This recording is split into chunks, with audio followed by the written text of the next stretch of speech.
નમસ્કાર મિત્રો, અમારી યુટ્યુબ ચેનલમાં તમારું હાર્દિક સ્વાગત છે।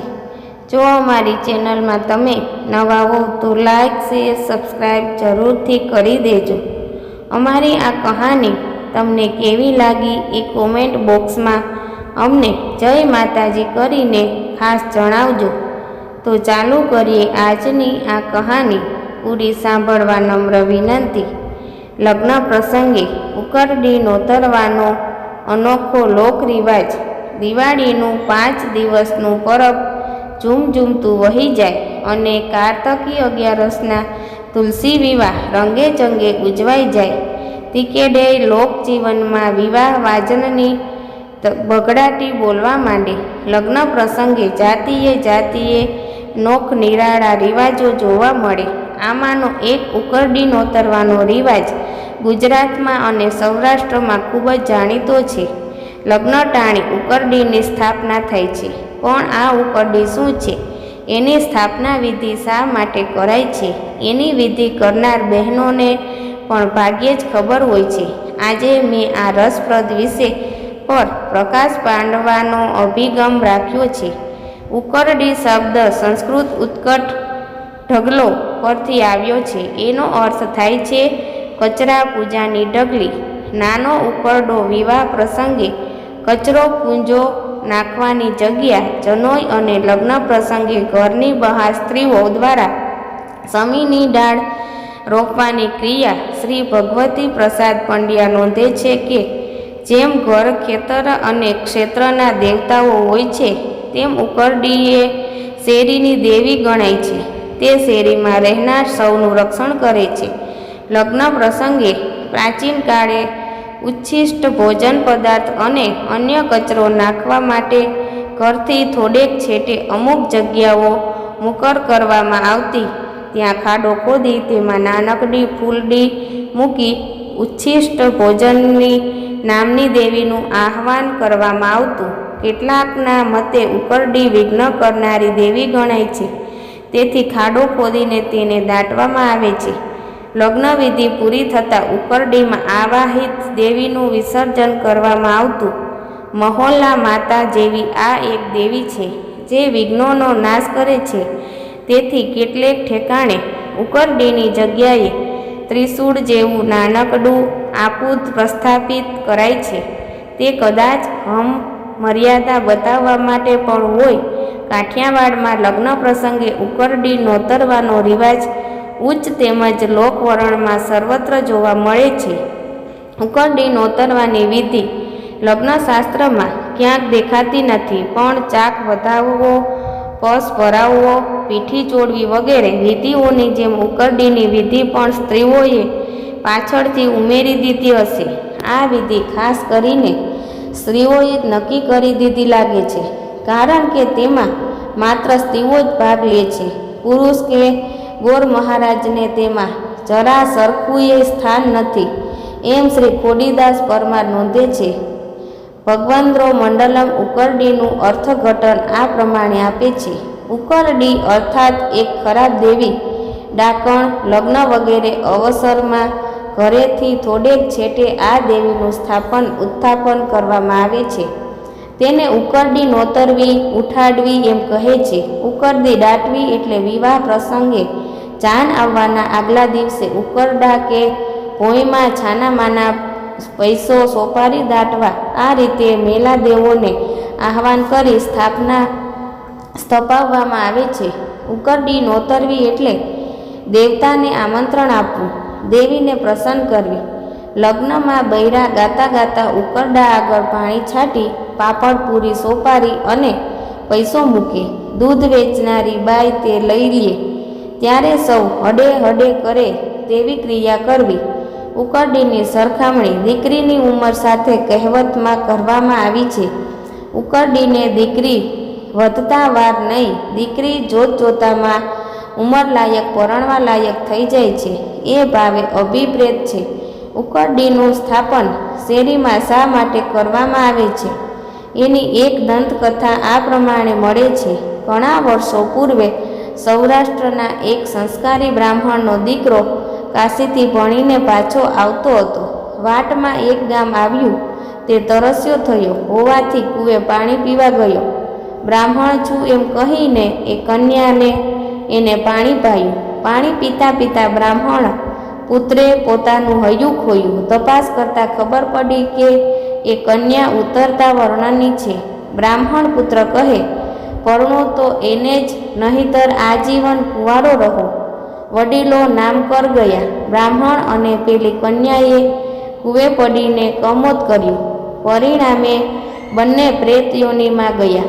એ પછી કૂવા પાસે જ્યારે કોઈની જાન નીકળે ત્યારે જાનૈયાઓને તેઓ વિઘ્નો નાખીને હેરાન પરેશાન કરવા માંડ્યા.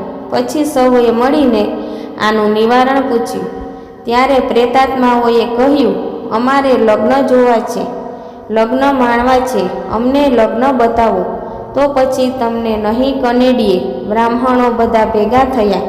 તે દી ઊંચ નીચના ભેદ ભારે હતા. એમણે વિચાર્યું કે બ્રાહ્મણને માંડવે લઈ જઈએ, પણ નીચા વરણની કન્યાને માંડવે સી રીતે લઈ જવાય. એ પછી એવો તોડ કાઢ્યો કે બ્રાહ્મણ પુત્રને માંડવામાં ક્ષેત્રપાલ ભાટીના લોટકા ઉપર મૂકેલી અણઘડ પથ્થરા તરીકે મૂકવો, તેને મગ ચોખાની કાચી ખીચડીનું નિવેદ કરવું. તેણે ખોટું કર્મ કર્યું હોવાથી વરકન્યાએ તેને પૂજવાને બદલે પગનો અંગૂઠો અડાડીને તેના ખોટા કર્મનું ભાન કરાવ્યું. જ્યારે પેલી પાણી પાનાર નીચા વર્ણની કન્યાને માંડવામાં ન લાવતા શેરીના નાકે તેને બેસાડી.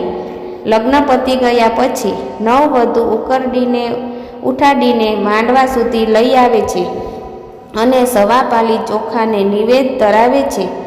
લગ્ન પ્રસંગે વર કન્યા બંનેના ઘેરે ઉકરડીની સ્થાપના કરવામાં આવે છે.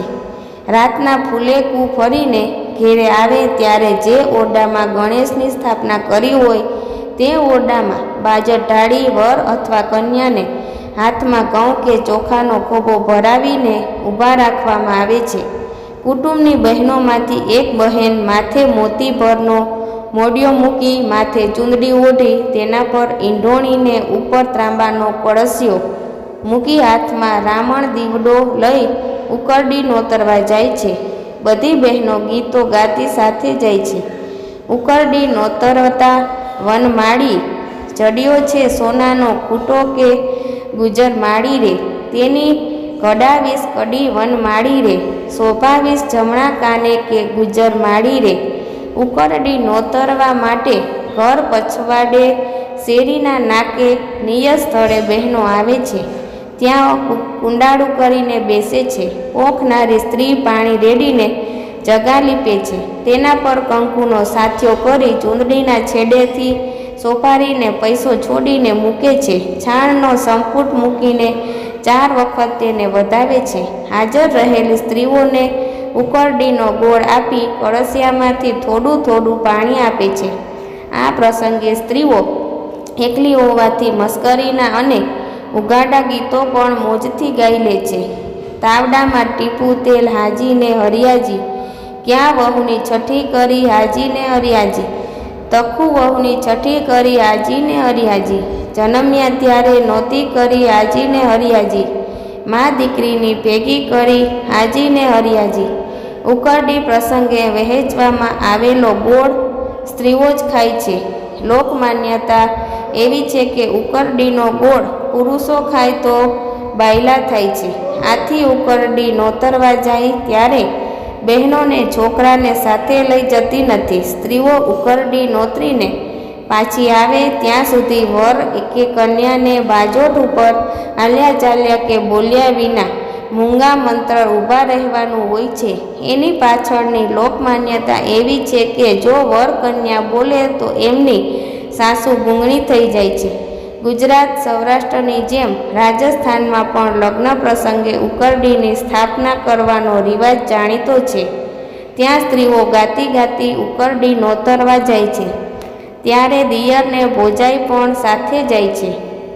એક ફૂલડીમાં લાડવો મૂકે છે, સાથે કપડાનો ચાબકો રાખે છે. ચતુર દિયરીઓ લાડવો લેવા આવે ત્યારે ભાભી એને ચાબખાથી ફટકારે છે. પછી નક્કી કરેલી જગાએ ફૂલડી અને રામપાતર દાટે છે.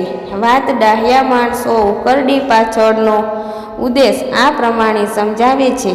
લગ્નવાળા ઘેરે સૌ કોઈ સગા વહાલા માંડવે આવે છે ત્યારે લગ્ન મહાલવા દર દાગીના એ સાથે લાવે છે. લગ્નની ધમાલમાં કોઈ દાગીનો તૂટી જાય કે ખોવાઈ જાય તેવી શક્યતાઓ વધુ રહે છે.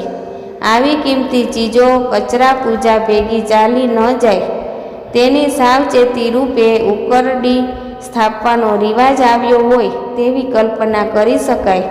ઘરની જગ્યાએ સ્વચ્છ રહે તેવી ભાવના પણ આ રિવાજ પાછળ રહેલી છે. લગ્નના દિવસો દરમિયાન ઘરનો બધો જ કચરો જ્યાં ઉકરડીની સ્થાપના કરી હોય ત્યાં નાખવામાં આવે છે. લગ્ન ઉકેલાઈ ગયા પછી સ્ત્રીઓ ગાતી ગાતી ઉકરડી ઉઠાડવા જાય છે. કવિ દલપતરામે ઉકરડી અંગેનું ગીત પણ રચ્યું છે.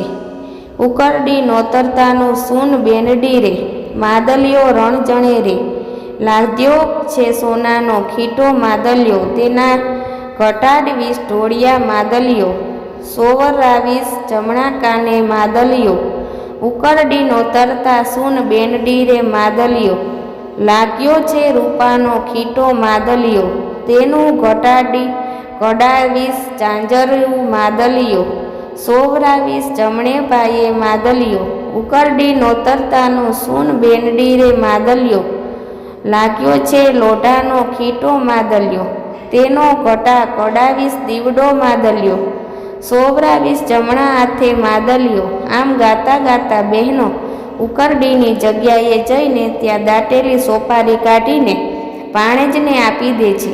પછી ત્યાંનો કચરો તપાસી લે છે કે તેમાં કોઈ ચીજ જણસ જતી તો નથી રહીને. ઉકરડીની સ્થાપના પાછળની ઉદાત્ત લોકભાવના એવી છે કે જેને ઘેરે વિવાહ હોય તેને ત્યાં 20 પ્રકારના પવન વાય. સગાવાલાને કુટુંબીઓ અનેક સમસ્યાઓ સર્જે. લગ્નમાં નોખ નિરાળા સ્વભાવના લોકો આવે ત્યારે ઘરવાળાએ આ દિવસો દરમિયાન મોટું મન રાખીને રાગ, દ્વેષ, ઈર્ષા, કલહ, કુસંપને પેટમાં સમાવી દેવા જોઈએ. જેમ ઉકરડી બધા કચરાને સમાવે છે. લોક સંસ્કૃતિના પ્રતીકો પાછળની ઉદાત્તતા ભાવના તો જુઓ. લોકગીતોમાં ઉકરડીના પણ અનેક ગીતો મળે છે. ઉકરડીના ગીતોમાં મોટા ભાગે વિનોદ ગીતો ફટાણા જ ગવાય છે. આ રહ્યું એવું એક મજાનું ફટાણું. ક્યાં ભાઈ મુંબઈ શહેર ગ્યાતા મજાનો કેવડો રે, માધુભાઈ મુંબઈ શહેર ગ્યાતા મજાનો કેવડો રે, ત્યાંથી ખતરણ પરણી લાવ્યા મજાનો કેવડો રે, ક્યાં ભાઈ ખાટલડા ખંખેડો મજાનો કેવડો રે, ક્યાં ભાઈ ઢોલિયા ઢંઢોળે મજાનો કેવડો રે, ક્યાં વહુ રહ રૂવે મજાનો કેવડો રે, રતન વહુ રહ રૂવે મજાનો કેવડો રે, ભાભી શા માટે તમે રૂવો મજાનો કેવડો રે, તમારા ભાઈ ખતરણ પરણી લાવ્યા મજાની કેવડો રે, જુમણા ખતરણને પહેરાવે મજાનો કેવડો રે. શહેરોમાં તો ઉકરડી વિસરાઈ ગઈ છે પણ ગામડામાં ઉકરડીનો રિવાજ આજેય અકબંધ રહેવા પામ્યો છે.